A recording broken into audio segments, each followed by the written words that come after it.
두 가지 숫자를 먼저 말씀드리겠습니다. 하나는 늘었고 하나는 줄었습니다. 지난 10년 사이 우리나라에서 명품 가방의 판매량은 해마다 늘었습니다. 통계청 자료에 따르면 60대 이상 소비자의 명품 구매 비중도 그 중에 포함되어 있습니다.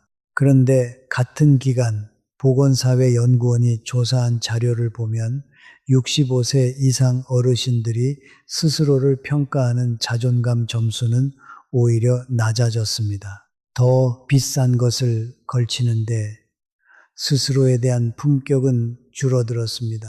저는 이 두 숫자 사이에서 오래 멈추어 있었습니다.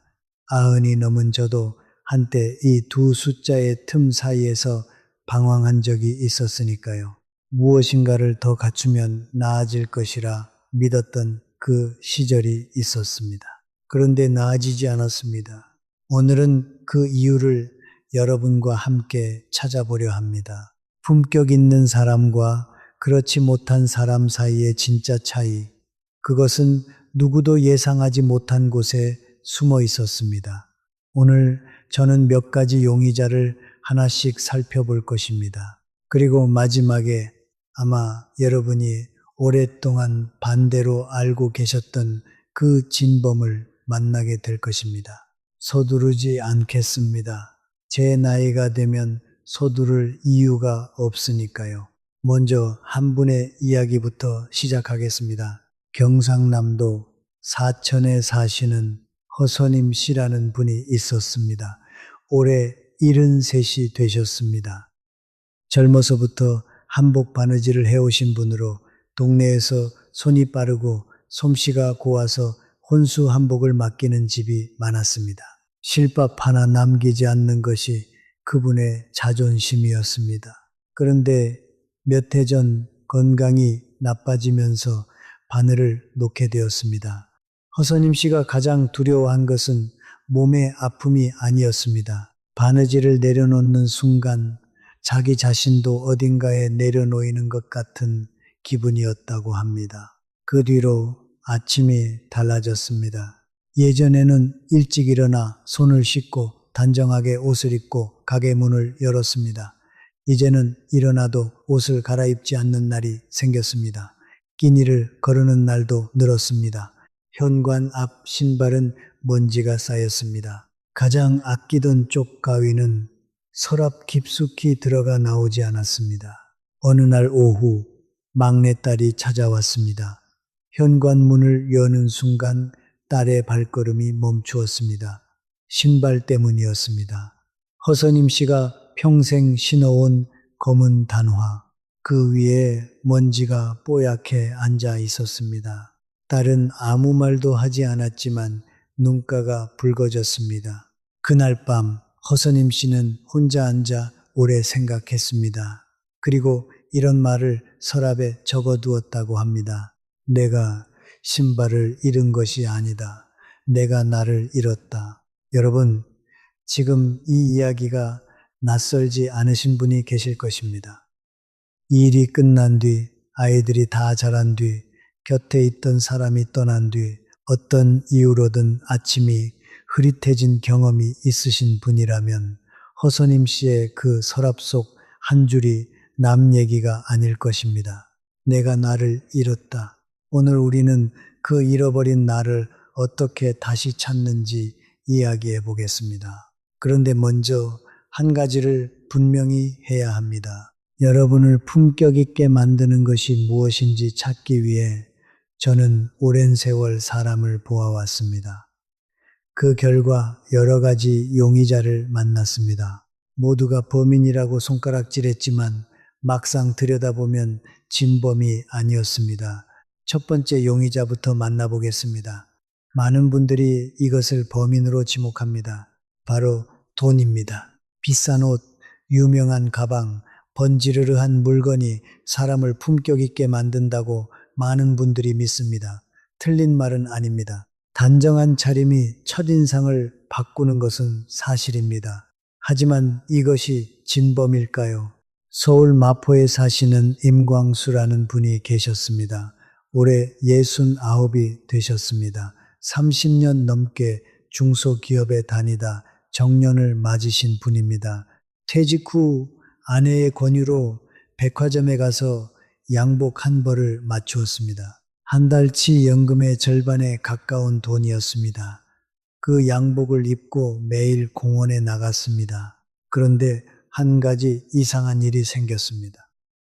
양복 단추를 채우면 가슴이 답답했습니다. 바지가 허리를 졸라매어 앉아도 편하지 않았습니다. 어깨에 늘 힘이 들어갔습니다. 집에 돌아오면 현관문을 열자마자 가장 먼저 양복 상의를 벗어 던졌습니다. 그때야 비로소 숨이 쉬어졌다고 합니다. 어느 일요일이었습니다. 7살 손녀가 놀러 왔습니다. 손녀가 할아버지 손을 잡고 공원으로 뛰어나가려 했습니다. 그런데 임광수 씨는 따라갈 수가 없었습니다. 양복 바지가 너무 꽉 끼어서 뛰는 자세가 나오지 않았습니다. 손녀가 고개를 돌려 이렇게 말했습니다. 할아버지, 왜 안 와요? 그 한마디가 임광수 씨의 마음을 흔들었습니다. 그날 오후 임광수 씨는 양복을 벗고 면바지와 부드러운 면 셔츠를 입었습니다. 입는 순간 어깨가 내려갔습니다. 가슴이 트였습니다. 손녀의 손을 잡고 공원을 걸으며 오랜만에 나뭇잎이 바람에 흔들리는 것을 눈에 담았습니다. 그날 저녁 임광수 씨가 아내에게 이렇게 말했습니다. 나는 3년 동안 사람들한테 보여주려고 옷을 입고 있었어.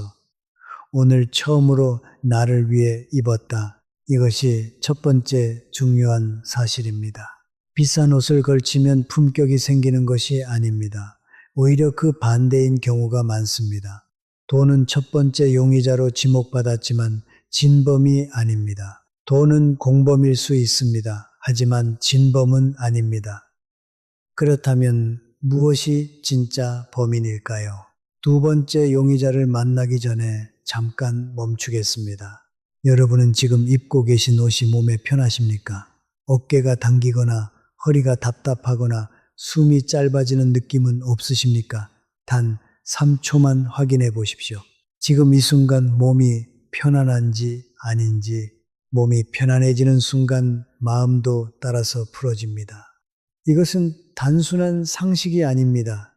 2012년 노스웨스턴 대학교의 심리학자 애덤과 갈린스키가 실험을 통해 확인한 사실입니다.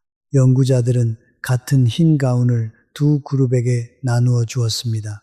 한 그룹에는 이것이 의사 가운이라고 알려주었고 다른 그룹에는 화가의 작업복이라고 알려주었습니다. 옷은 완전히 같았습니다. 달랐던 것은 오직 그 옷에 붙인 의미뿐이었습니다. 결과는 분명했습니다. 의사 가운이라고 들은 그룹의 집중력이 눈에 띄게 높아졌습니다. 같은 옷인데 어떤 마음으로 입느냐에 따라 뇌가 다르게 작동한 것입니다. 연구자들은 이것을 의복인지 효과라고 이름 붙였습니다. 옷은 남이 보는 것이 아니라 자기 자신에게 보내는 신호라는 뜻입니다. 깨끗하게 입은 옷, 편안하게 입은 옷, 그것은 남에게 보여주는 것이 아닙니다. 매일 아침 자기 자신에게 이렇게 말하는 것입니다. 나는 나 자신을 아직 포기하지 않았다. 두 번째 용의자를 만나겠습니다. 이번 용의자도 많은 분들이 범인으로 지목합니다. 나이입니다. 나이가 드니까 품격이 없어진다. 늘어나는 주름, 굽어가는 허리, 느려지는 걸음이 품격을 앗아간다. 이렇게 생각하시는 분이 적지 않습니다. 그런데 저는 여기서 한 가지를 여쭙고 싶습니다. 여러분 주변에 나이가 많은데도 품격이 넘치는 분이 한 분쯤은 계시지 않습니까?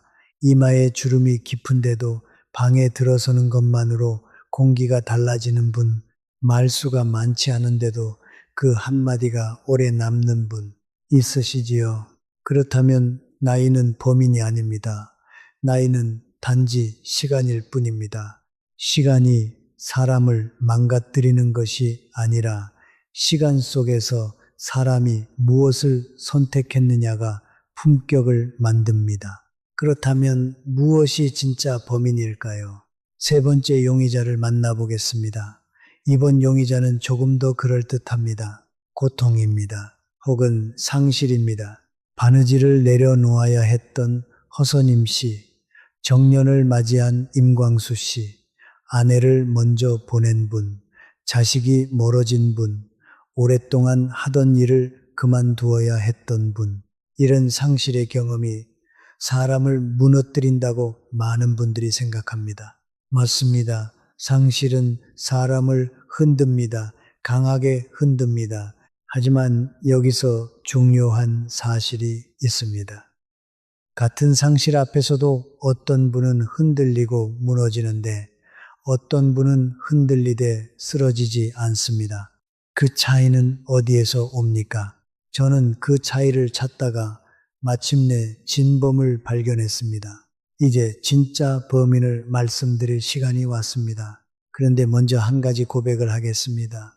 이 진범은 처음에 보면 너무 작아서 눈에 잘 들어오지 않습니다. 그래서 오랜 세월 다들 다른 것을 범인으로 지목했습니다. 돈을 탓하고 나이를 탓하고 환경을 탓했습니다. 하지만 진범은 그 사이에 조용히 숨어 있었습니다. 진범은 바로 이것입니다. 매일 아침 자기 자신을 어떻게 대하는가 그 태도입니다. 더 정확하게 말씀드리면 아무도 보지 않는 시간에 자기 자신을 위해 작은 정성을 기울이느냐 기울이지 않느냐 그 차이입니다. 허선임 씨가 달라진 것은 돈이 없어서가 아니었습니다. 나이가 들어서가 아니었습니다. 바느질을 내려놓으면서 아침마다 자기 자신을 돌보던 작은 습관도 함께 내려놓았기 때문이었습니다. 그리고 그 작은 습관들이 쌓여서 품격을 만들고 있었다는 것을 그분도 몰랐습니다. 200여 년 전 강진의 유배지에서 한 학자가 두 아들에게 편지를 썼습니다. 다산 정약용 선생입니다. 선생은 유배길로 끌려가는 날 큰아들 학연, 작은아들 학유에게 이런 말을 남겼습니다. 찐겜, 부지런함과 검소함이다. 많은 분들이 이 두 글자를 두고 가난하게 살라거나 아끼라는 뜻으로 이해합니다. 하지만 저는 이 편지를 오래 읽으면서 다른 것을 보았습니다. 정약용 선생이 유배지에서도 날마다 글을 쓰고 제자를 가르치고 밥상을 단정히 차려 먹었다는 기록이 있습니다. 유배지는 처벌받는 곳입니다. 거기서 품격을 지킨다는 것이 얼마나 힘든 일입니까? 그럼에도 선생은 매일의 작은 몸가짐을 흐트러뜨리지 않았습니다. 근검이란 화려하게 살라는 말이 아니었습니다. 어떤 상황에서도 자기 자신을 포기하지 않는 태도, 그것이었습니다. 우리말로 하면 이렇습니다. 아무도 보지 않는 아침에도 자기 자신에게 예의를 지키는 것, 이것이 진범의 반대편에 있는 것, 즉 품격을 만드는 진짜 힘입니다. 지금쯤 이런 생각이 드실 수도 있습니다. 그러면 어디서부터 시작하란 말입니까? 큰 것을 바꾸라는 이야기입니까? 아닙니다. 제가 말씀드리려는 것은 아주 작은 것입니다. 사실 품격을 회복한 분들의 이야기를 보면 공통점이 있습니다. 어떤 거창한 결심을 한 것이 아닙니다. 아주 작고 구체적인 한 가지를 시작했을 뿐입니다. 허선임 씨의 이야기를 마저 해드리겠습니다. 딸이 다녀간 그날 밤 허선임 씨는 서랍에 그 한 줄을 적어두고 잠에 들었습니다. 다음 날 아침 일어나서 가장 먼저 한 일은 신발을 꺼내 닦는 것이었습니다. 마른 헝겊으로 먼지를 털고 물수건으로 한 번 더 닦았습니다. 단화 한 켤레를 닦는데 5분이 걸리지 않았습니다. 그런데 신발을 닦으면서 이상한 기분이 들었다고 합니다. 손이 움직이면서 마음이 조금씩 가라앉는 것을 느꼈습니다. 무거운 것이 조금씩 내려가는 기분이었다고 합니다. 다음으로 세수를 하고 깨끗한 옷으로 갈아입었습니다. 특별한 옷이 아니었습니다. 빨아서 잘 개어든 평범한 면 블라우스였습니다. 거울 앞에 서는 순간 뭔가 달라진 기분이 들었다고 합니다. 그날 오후 공원에 나갔을 때 오랜만에 만난 이웃이 이렇게 말했습니다. 오늘 좀 좋아 보이신다고, 표정이 밝아지셨다고. 대단한 일을 한 것이 아니었습니다. 신발을 닦고 얼굴을 씻고 깨끗한 옷을 입었을 뿐입니다. 하지만 그것만으로 달라졌습니다. 왜 이런 일이 일어날까요? 허선임 씨에게 쪽가위 이야기를 들은 적이 있습니다. 바느질을 할 때 늘 앞치마 주머니에 넣고 다니던 작은 가위였습니다. 가게를 닫은 뒤에도 그 가위를 버리지 못했습니다. 이따금 주머니에 넣고 나갑니다. 쓸 일은 없습니다. 그런데 손가락으로 그 가위를 만지면 마음이 놓인다고 했습니다. 자기가 무언가를 잘해왔던 시절의 감각이 손끝에 남아있다고. 이것이 작은 물건이 가진 힘입니다. 작은 습관이 가진 힘입니다. 아무도 보지 않아도 됩니다. 자기가 자기를 기억해주면 됩니다. 그렇다면 구체적으로 무엇을 하면 될까요? 저는 오늘 세 가지를 말씀드리려 합니다. 세 가지 모두 돈이 필요하지 않습니다. 시간도 많이 걸리지 않습니다. 하지만 이 세 가지가 쌓이면 품격이 달라집니다. 첫째는 깨끗함입니다. 많은 분들이 품격을 비싼 것과 연결짓습니다. 하지만 저는 오랜 세월 사람을 보며 이 사실을 확인했습니다. 깨끗하게 입은 사람 앞에서 누구나 자세를 고쳐 앉습니다. 반대로 아무리 좋은 옷을 입어도 구겨져 있으면 그 사람의 말이 가볍게 느껴집니다. 사람은 본능적으로 느끼는 것이 있습니다. 이 사람이 자기 자신을 얼마나 소중하게 여기고 있는지를 여기서 잠깐 여러분께 여쭙겠습니다. 오늘 아침 집을 나서기 전에 거울 앞에 잠깐이라도 멈추어 서셨습니까? 아니면 그냥 지나치셨습니까? 맞고 틀리고가 없습니다. 저는 그저 궁금할 뿐입니다. 부산에서 오랫동안 시장 좌판을 운영하신 전복이라는 분이 계셨습니다. 올해 75이 되셨습니다. 새벽 4시 반에 일어나 해가 질 때까지 서서 일하던 분이었습니다. 손이 크고 목소리가 시원해서 단골이 많았습니다. 몇 해 전부터 주변 분들 사이에서 바람이 불기 시작했습니다. 장사로 돈을 좀 벌었다 싶은 분들이 하나둘 명품 가방을 들고 다니기 시작했습니다. 금색 장식이 달린 가방, 로고가 큼직하게 박힌 지갑, 모임에서 서로 어디 것이냐고 물었습니다. 전복이 씨는 처음에는 별 관심이 없었습니다. 그런데 어느 날 모임 자리에서 친한 분이 이렇게 말했습니다.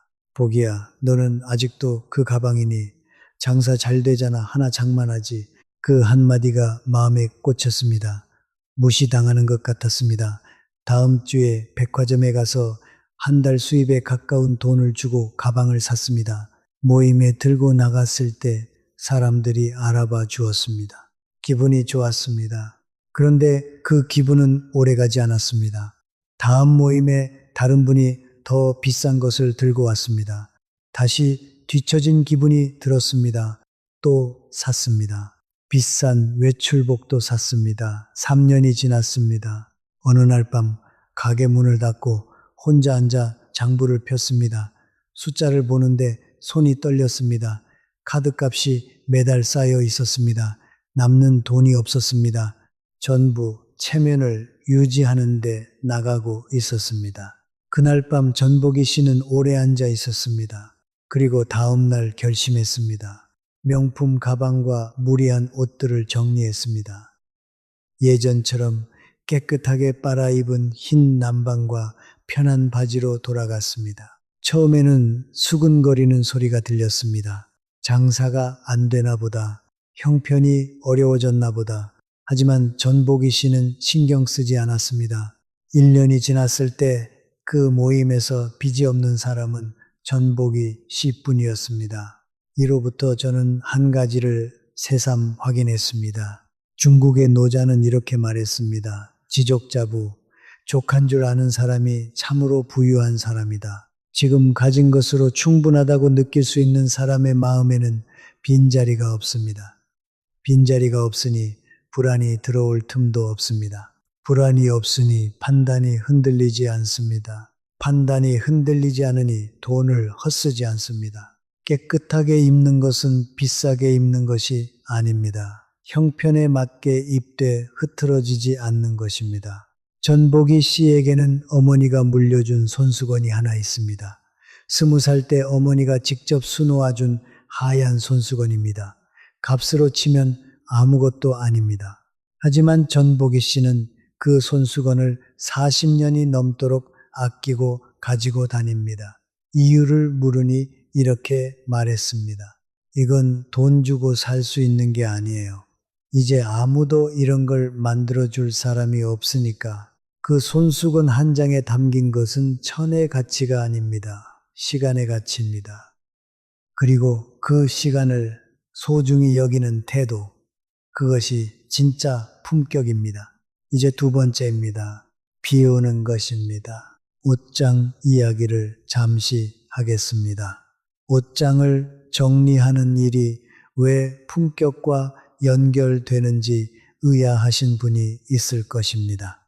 목포에 사시는 도영순이라는 분이 계셨습니다. 올해 68이 되셨습니다. 남편을 먼저 보내고 혼자 사신 지 5해가 되셨습니다. 도영순 씨의 방에는 사단 옷장이 하나 있었습니다. 문을 열면 옷이 빽빽하게 들어차 있었습니다. 맨 윗칸에는 남편이 입던 외투가 걸려 있었습니다. 그 옆에는 남편의 검은 양복이 있었습니다. 가운데 칸에는 자식들이 두고 간 물건들이 섞여 있었습니다. 아래 칸에는 도영순 씨 자신의 옷이 있었는데 15년 넘게 입지 않은 것들이 쌓여 있었습니다. 매일 아침 옷장 문을 열었습니다. 그리고 매일 같은 일이 반복되었습니다. 한참을 서서 바라보다가 결국 손이 가는 것은 항상 어제도 입었던 그 옷이었습니다. 그러고는 문을 닫았습니다. 옷장을 여는 시간이 하루 중 가장 무거운 시간이었다고 합니다. 어느 날 도영순 씨가 결심을 했습니다. 한꺼번에 하면 감당이 안 될 것 같아서 매일 서너 벌씩만 꺼내기로 했습니다. 처음 며칠은 어렵지 않았습니다. 분명히 입지 않을 것들을 꺼낼 수 있었습니다. 그런데 사흘째 되는 날 손이 멈추었습니다. 남편의 외투 앞에서 파란빛이 도는 두꺼운 외투 깃 부분이 약간 해져 있었고 주머니에는 남편이 넣어두었던 사탕 봉지 흔적이 남아 있었습니다. 도영순 씨는 그 외투를 안고 한참을 울었다고 합니다. 버려야 한다는 것을 알고 있었습니다. 하지만 버리면 남편이 더 멀어지는 것 같았습니다. 그래도 접었습니다. 울면서 접어서 봉투에 넣었습니다. 2주가 지났습니다. 옷장에는 15벌 정도만 남았습니다. 문을 열었을 때 옷 사이로 공간이 보였습니다. 그 공간을 보는 순간 도영순 씨는 이상한 기분이 들었다고 합니다. 가슴이 뚫린 느낌, 몇 해 만에 처음 느껴보는 가벼움. 아침에 옷을 고르는 시간이 10분에서 2분으로 줄었습니다. 눈에 바로 보이니 손이 바로 갑니다. 아침이 가벼워지니 하루가 달라졌습니다. 도영순 씨가 이렇게 말했습니다. 옷장을 비우고 나니 방이 넓어진 것 같아요. 아니, 방이 넓어진 게 아니라 제 마음이 넓어진 거예요. 그렇지만 도영순 씨가 전부 보낸 것은 아닙니다. 남편이 겨울마다 목에 두르던 회색 목도리만은 옷장 구석에 걸어두었습니다. 입지 않습니다. 그냥 가끔 손으로 만져봅니다. 부드러운 감촉이 손끝에 닿으면 남편이 옆에 있는 것 같다고 했습니다. 전부 버리라는 이야기가 아닙니다. 마음이 가는 것 하나만 남기고 나머지는 놓아주라는 이야기입니다. 김장을 담그실 때를 떠올려 보십시오. 새 김치를 담그려면 독을 비워야 합니다. 묵은 김치가 가득 찬 독에 새 김치를 넣을 수는 없습니다. 마음도 마찬가지입니다. 비워야 새로운 것이 들어올 자리가 생깁니다. 지금쯤 여러분의 옷장에도 그런 것이 있을 것입니다. 입지 않는데 버리지 못하는 것 아까워서가 아닙니다. 그 안에 시간이 담겨 있어서입니다. 그 시간에 예의를 갖추어 보내주는 것. 그것이 비우는 일의 참된 뜻입니다. 이제 세 번째입니다. 등을 펴는 것입니다. 인천에 사시는 신혜란이라는 분이 계셨습니다. 올해 72이 되셨습니다. 신혜란 씨는 3년 전 고관절 수술을 받았습니다. 수술은 잘 끝났지만 다시 걷는 법을 배워야 했습니다. 70이 넘어 아기처럼 한 발짝 한 발짝 시작해야 한다는 것이 두려움이었습니다. 그런데 신혜란 씨에게 진짜로 두려운 것은 통증이 아니었습니다. 어느 날 병원 복도에서 걷기 연습을 하다가 유리창에 자기 모습이 비쳤습니다. 등이 굽어 있었습니다. 고개가 앞으로 숙여져 있었고 발을 질질 끌고 있었습니다. 그 모습을 보는 순간 신혜란 씨의 가슴에 무언가가 올라왔다고 합니다. 이렇게 걷고 싶지 않다. 통증은 참을 수 있었습니다. 하지만 구부러진 채 걷는 자기 모습은 참을 수 없었습니다. 그것은 나이의 문제가 아니었습니다. 자기가 자기를 어떻게 보느냐의 문제였습니다. 그날부터 신혜란 씨는 한 가지를 시작했습니다. 매일 아침 거울 앞에 서서 5분 동안 등을 펴는 연습을 했습니다. 아팠습니다. 고관절이 당기고 허리 근육이 떨렸습니다. 처음에는 30초도 버티기 어려웠습니다. 하지만 매일 조금씩 더 했습니다. 한 달이 지나 2분을 버틸 수 있게 되었고 2달이 지나 5분을 서 있을 수 있게 되었습니다. 3달이 지났을 때 동네 마트에서 오랜만에 이웃을 만났습니다. 그 이웃이 눈을 크게 뜨며 말했습니다. 어머, 수술하셨다면서요. 그런데 되게 건강해 보이세요. 그 말을 듣는 순간 기분이 이상했다고 합니다. 기쁘다기보다는 안도가 밀려왔다고. 아직 괜찮구나. 아직 사람들 눈에 괜찮은 사람으로 보이는구나. 추석 때 아들 가족이 왔습니다. 며느리가 거실에 앉아 있는 신혜란 씨를 보더니 이렇게 말했습니다. 어머니, 요즘 뭐 하세요? 얼굴이 달라지신 것 같아요. 신혜란 씨가 웃으며 대답했습니다. 별거 안 해. 그냥 허리를 펴고 다닌 것밖에 없어. 며느리가 다시 말했습니다. 진짜로 젊어지신 것 같아요. 신혜란 씨가 고개를 저으며 말했습니다. 젊어진 게 아니야. 고개를 안 숙이게 된 거지. 이 한마디가 참 오래 남습니다. 여러분은 지금 고개를 들고 걸으십니까? 아니면 어느새 고개가 아래를 향하고 있습니까? 자세는 남에게 보여주는 것이 아닙니다.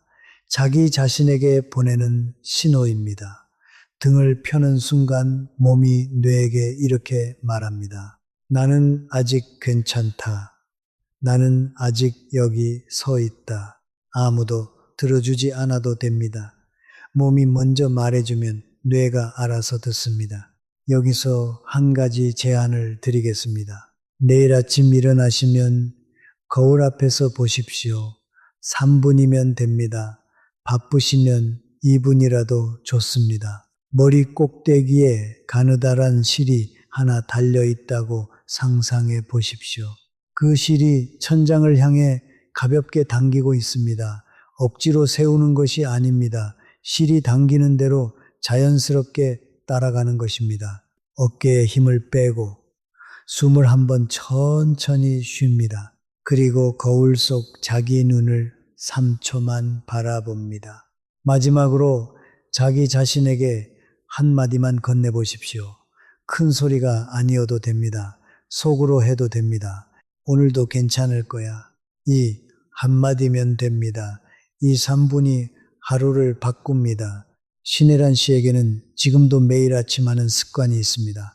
거울 앞에 서서 등을 다잡은 뒤 자기 양쪽 어깨를 가볍게 두드립니다. 톡톡. 그리고 작게 말합니다. 오늘도 파이팅. 재활 시절 물리치료사가 운동 끝나고 수고했다며 어깨를 두드려 준 것에서 시작된 습관이라고 합니다. 그때 그 따뜻함이 좋아서 지금은 자기가 자기에게 해줍니다. 누가 봐주지 않아도 됩니다. 자기가 자기를 두드려 주는 것, 그것만으로 하루를 시작할 수 있다면 그것으로 충분합니다. 지금까지 3가지 이야기를 드렸습니다. 첫째는 깨끗함이었습니다. 비싸지 않아도 됩니다. 형편에 맞게 단정하게 그것이 자기 자신에게 보내는 첫 번째 신호입니다. 둘째는 비움이었습니다. 지나간 것을 붙잡고 있는 마음을 조금씩 열어주는 것, 한 번에 다 버리지 않아도 됩니다. 하루에 1가지씩 천천히. 셋째는 등을 펴는 것이었습니다. 자기 자신에게 아직 여기 있다고 말해주는 것, 돈이 들지 않습니다. 허락을 받을 필요도 없습니다. 이 3가지는 모두 같은 방향을 가리키고 있습니다. 아무도 보지 않는 순간에도 자기 자신에게 예의를 지키는 것, 그것이 품격을 만드는 진짜 힘입니다. 그런데 여기서 1가지를 더 말씀드리고 싶습니다. 오늘 이야기를 마무리하면서 제가 꼭 하고 싶었던 이야기입니다. 제 아내 이야기입니다. 아내는 평생 비싼 옷을 입지 않았습니다. 유행을 따르지 않았고 남의 옷을 부러워하지 않았습니다. 이웃이 새 옷을 장만해도 따라 사는 법이 없었고 누가 뭘 가졌든 비교하는 법이 없었습니다. 하지만 매일 아침 딱 1가지를 빠뜨리지 않았습니다. 거울 앞에 서는 것이었습니다. 외출하기 전에 거울 앞에 서서 옷깃을 바로잡고 머리카락을 쓸어 올리고 자기 모습을 한번 살폈습니다. 화장을 하는 것도 아니었습니다. 오래 서 있는 것도 아니었습니다. 1분도 안 되는 시간이었습니다. 하지만 그 1분을 50년 가까이 한 번도 거르지 않았습니다. 한 번은 제가 물은 적이 있습니다. 매일 거울 앞에서는 이유가 뭐냐고. 아내는 웃으며 이렇게 말했습니다. 나를 챙겨주는 사람이 없으면 내가 나를 챙겨야지요. 이 한마디가 제 가슴에 남았습니다. 아내의 옷은 늘 수수했습니다. 하지만 항상 깨끗했고 항상 단정했고 항상 자기 자리에 맞아 있었습니다. 화려하지 않은데 이상하게 품격이 느껴졌습니다. 아내의 옷은 그 품격은 옷에서 나온 것이 아니었습니다. 매일 아침 자기 자신을 돌보는 그 조용한 태도에서 나온 것이었습니다. 제가 어려운 시기를 겪을 때 아내는 한 번도 불안을 키우지 않았습니다. 소리를 높이거나 조급해하지 않았습니다. 아침에 똑같이 거울 앞에 서고 똑같이 옷을 정돈하고 똑같이 하루를 시작했습니다. 그 흔들리지 않는 모습이 저를 지탱해 주었습니다. 아내에게서 저는 1가지를 배웠습니다. 사람을 지키는 것은 거창한 것이 아닙니다. 매일 아침 거울 앞에 서서 자기 자신에게 1분을 쓰는 것, 그 작은 습관이 마음을 지키고 마음이 지켜지면 삶이 지켜집니다. 오늘 이야기를 들으시면서 이런 생각이 드신 분이 계실 것입니다. 알겠는데 그게 잘 안 된다. 맞습니다. 알지만 잘 안 됩니다. 사람이란 그렇습니다. 저도 평생 그렇게 살았습니다. 그런데 하나 여쭤보겠습니다. 지금 이 순간 여러분의 손이 어디에 놓여 있습니까? 무릎 위에 올려져 있습니까? 아니면 꽉 쥐어져 있습니까? 꽉 쥐어져 있다면 지금 천천히 펴 보십시오. 손바닥을 하늘로 향하게. 그 상태로 한 번만 숨을 크게 들이쉬고 천천히 내쉬어 보십시오. 이것이 오늘 밤 할 수 있는 가장 작은 시작입니다. 손을 펴는 것, 숨을 쉬는 것, 그것이 자기 자신에게 보내는 첫 신호입니다. 저는 여러분께 한 가지 부탁을 드리고 싶습니다. 오늘 이야기가 마음 한 조각에라도 닿으셨다면 구독과 좋아요 부탁드립니다. 비슷한 밤을 보내고 계신 분이 곁에 계신다면 이 이야기를 조용히 전해 주십시오. 말을 붙이지 않아도 됩니다. 그냥 보내시면 됩니다. 그 한 번의 전달이 누군가의 아침을 바꿀 수 있습니다. 그리고 댓글에 이것만 남겨주십시오. 길지 않아도 됩니다. 오늘 이야기를 들으면서 떠오른 것이 있다면 작은 물건, 오래된 습관, 잊었던 어떤 감각이라도 좋습니다. 단 한 줄이면 충분합니다. 여러분의 한 줄이 이곳에 모이는 분들에게 오늘 밤 잠들기 전 마지막으로 읽는 따뜻한 문장이 될 수 있습니다. 이제 오늘 이야기를 마무리하겠습니다. 진범을 찾아왔습니다. 첫 번째 용의자였던 돈은 범인이 아니었습니다. 두 번째 용의자였던 나이도 범인이 아니었습니다. 세 번째 용의자였던 고통과 상실도 혼자서는 범인이 될 수 없었습니다. 진범은 더 조용한 곳에 있었습니다. 아무도 보지 않는 아침에 자기 자신에게 등을 돌리는 습관, 그것이 진범이었습니다. 그리고 그 진범을 몰아내는 방법도 조용했습니다. 신발을 닦는 것, 깨끗한 옷을 입는 것, 옷장에서 하나를 꺼내어 보내주는 것, 거울 앞에 서는 것, 등을 펴고 걷는 것, 이것들은 모두 남에게 보여주기 위한 것이 아닙니다. 자기 자신에게 이렇게 말하는 것입니다. 나는 아직 여기 있다. 나는 아직 포기하지 않았다. 사람은 늙는 것을 막을 수 없습니다. 하지만 어떻게 나이 드는가는 선택할 수 있습니다. 고개를 숙이고 살 것인가, 고개를 들고 살 것인가, 이것은 나이의 문제가 아닙니다. 태도의 문제입니다. 그리고 이 태도만큼은 아무도 대신해 줄 수 없습니다. 자식도 해줄 수 없고, 의사도 해줄 수 없고, 돈으로도 살 수 없습니다. 오직 자기 자신만이 자기 등을 펼 수 있습니다. 거울 속의 사람을 다시 바라봐 주십시오.